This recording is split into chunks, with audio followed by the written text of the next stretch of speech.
Thank you. I'm sorry I'm late. I was trapped in your zoo. I had to drag my children off the elephant. Baba's late. Get off the elephant. Let's go. Well, it's nice to be back in Melaka. I'm a pendatang. I'm actually first generation pendatang. My father is from Singapore. So I'm only one generation Malaysia. He converted because it's worse there.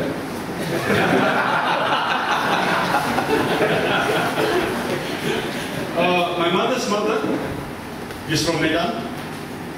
My great-grandmother brought my mother over to Malaya when she was a baby. My mother's grandfather, my great-grandfather, is from Yemen, which explains the size of my nose.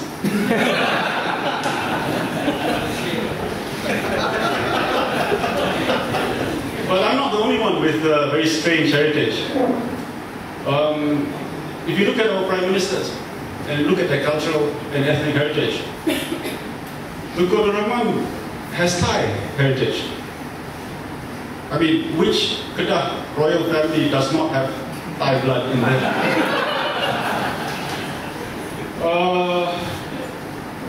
Tun Razak was Bugis. Hussein Turkish. Mahathir, Indian.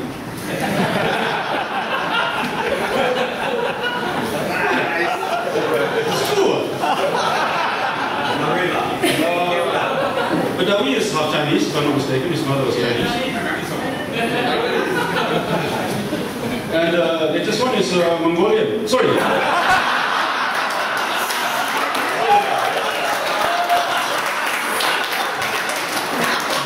Bugis. A slip of the tongue. A slip of my tongue.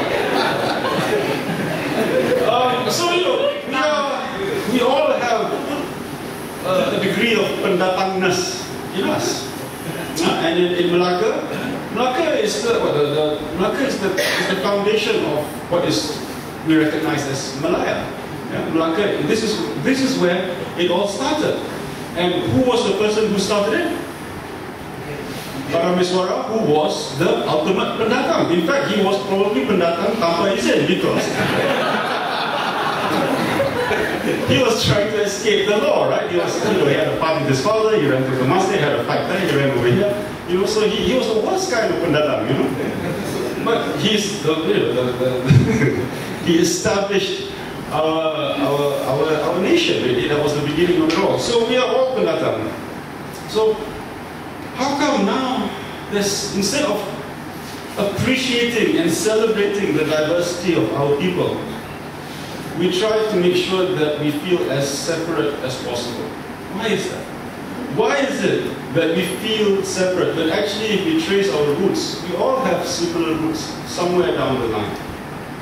Somewhere down the line, you know? And where else can we find such a wonderful situation where there's bits of each of us in all of us, not just physically, yeah? Culturally, we have influenced one another, yeah? To the extent that my friends, my Chinese friends who go and work in China, come back and they say the Chinese don't think we're Chinese. They don't look at us as Chinese, they look at us as Malaysian. They don't accept us as Chinese, yeah? Try to find roti canai in Delhi, you're not going to find any roti canai in Delhi, not the way we cook it here. Yeah? We've influenced each other in so many ways. And yet, here we are in a situation where it's a scenario of them against us. Why? Why should this be the case? Yeah? Why should this be the case? I argue that our founding fathers had laid down a system of governance, a system of law, which was pluralistic, which was secular, which was inclusive. There are certain provisions in our constitution which are a little bit strange, but I will explain them to you in a while. Our forefathers did not envision a country which is going to be so divided. Neither did they have the aspiration to have a country which after 50 odd years is still so divided? Now, the reason why we have come to this point is because I'm going to give the cameraman a hard time because I move around. So this poor fellow, he's going to earn your pay, man. Alright, okay, so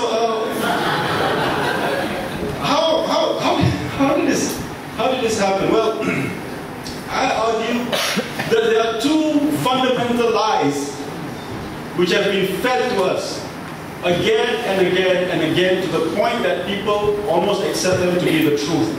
And what are these fundamental lies? Two of them. One, we are an Islamic state. And two, there is a concept called Ketuanan Melayu. Both are not true. Both are not true. Both have no foundations in the Constitution. The Constitution, incidentally, is the supreme law of the country. It is the Constitution which is the highest law in the country. Let me just read Article 4 for you.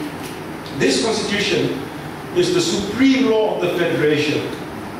And any law passed after Merdeka Day which is inconsistent with this Constitution shall, to the extent of the inconsistency, be void. So, what is the highest law in this country? It's the Constitution. It is not scripture.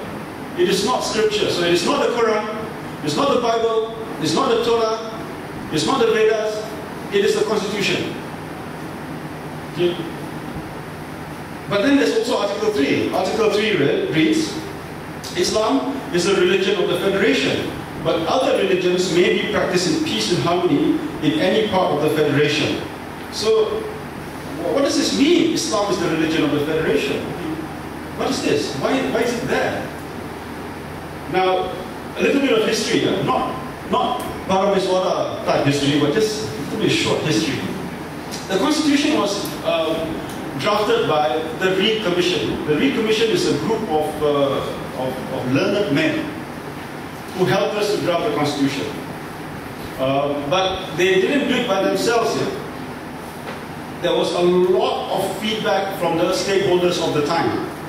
Okay? That means during the time when the Constitution was being drafted, the Alliance, for example, had a lot of feedback. They put in a lot of input to the wording of the Constitution. Same with the Sultans. The Sultans also had a lot of input to the Constitution, right? And the other stakeholders, society, civil society type bodies, all had a say in what our Constitution was going to look like. Okay? So if anybody tells you that the Constitution was purely a creation of the Matzaleh called Reed, and then who came here and gave it to us, and kita kata terima kasih, thank you Tuan, it's not true. It's absolutely not true. They came with the structure, the draft. It is our people at the time who refined it. So the Constitution is very much a Malayan creation.